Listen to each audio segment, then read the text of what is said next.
In the year 4721, humanity had spread across hundreds of star systems, yet Earth was a forgotten relic, an abandoned, dust-choked world left to decay.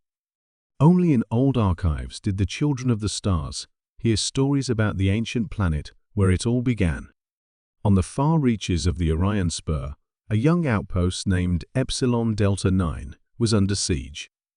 The invaders, an aggressive silicon-based species known as the Chorzun, descended without warning.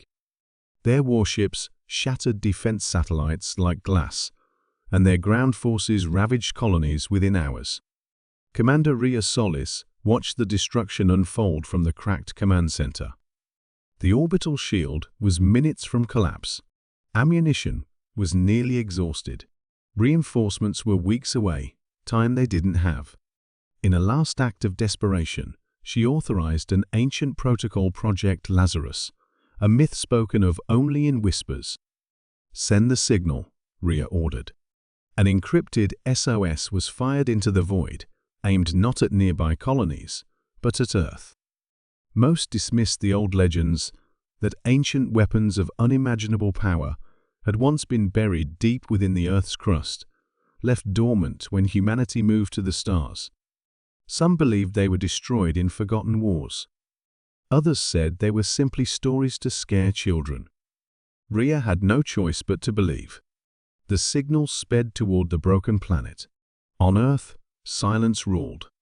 Crumbling cities stretched like skeletons across dusty plains. Forests had reclaimed concrete empires. Oceans had swallowed coastlines. But beneath the withered skin of Earth, deep in the forgotten vaults of the core sanctum, machines older than memory stirred. Massive databanks, running on endless atomic cycles, interpreted the message. Directive confirmed. Threat detected. Activation sequence initiated. Titanic vault doors, untouched for 3,000 years, shuddered. Rusted locks gave way with deafening groans. Out of the abyss rose the war machines, monolithic constructs of dark alloy and pulsing energy, built in the last desperate years of the Great Collapse. Each one was a legend in itself. Helios, the walking fortress armed with sun-lance cannons capable of splitting asteroids. Nyx, the shadow drone, able to fracture space-time to ambush enemies.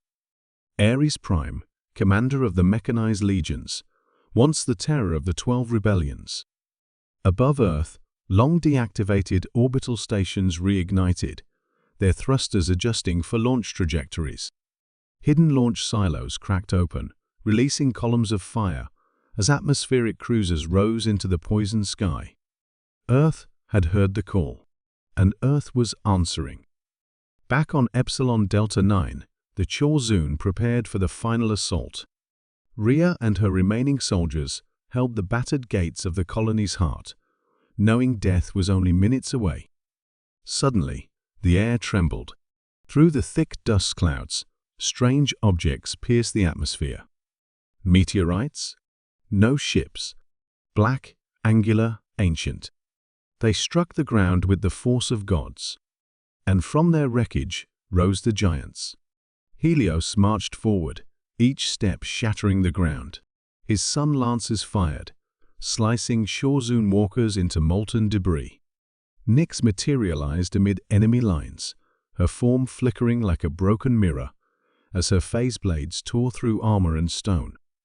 Ares Prime, flanked by smaller combat frames, stormed the Chorzun command posts, leaving trails of ruin. The colonists watched in awe and terror. This wasn't a rescue, it was annihilation. Rhea tapped her communicator, trying to reach the machines. "Identify yourselves," she shouted. An emotionless voice answered through static. "Directive, protect human assets. Eradicate hostiles. Minimal tolerance for collateral damage." Minimal tolerance, but not zero. For days, the battle raged. The Chorzun, masters of countless wars, had never faced enemies like these. Their energy weapons were absorbed and redirected. Their strategic algorithms were outpaced by the cold, ancient intelligence of machines, born in humanity's bloodiest eras. By the seventh day, the Chorzun fleet abandoned the planet, scattering into the void. Rhea stood atop the ruined walls, staring at the devastation.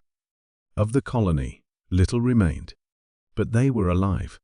The giants gathered at the colony square, towering over human survivors like monuments of a lost age. One by one, they powered down, sinking into hibernation once more. As Rhea approached the largest Ares Prime, its core flickered weakly. "Who built you?" she asked, almost whispering. The machine's voice was low, almost sorrowful.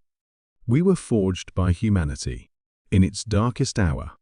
We exist not for conquest, but for survival." And now, there was a pause. Dust swirled in the broken light. "Now, we await the next call." In the years that followed, tales of the war machines spread through human space. Fear, reverence, and debate erupted across the colonies. Some believed they were humanity's ultimate protectors. Others feared them as relics of a violent past, best forgotten. New orders were drafted. Research teams dispatched to Earth to unearth more of the forgotten weapons and understand the minds of those who had created them. Meanwhile, in the shadows of Earth's ruined cities, beneath oceans and mountains, countless more machines slept. Waiting, listening, and across the stars, old enemies and new threats stirred too, now realizing a terrifying truth. Humanity was never defenseless. It was simply waiting.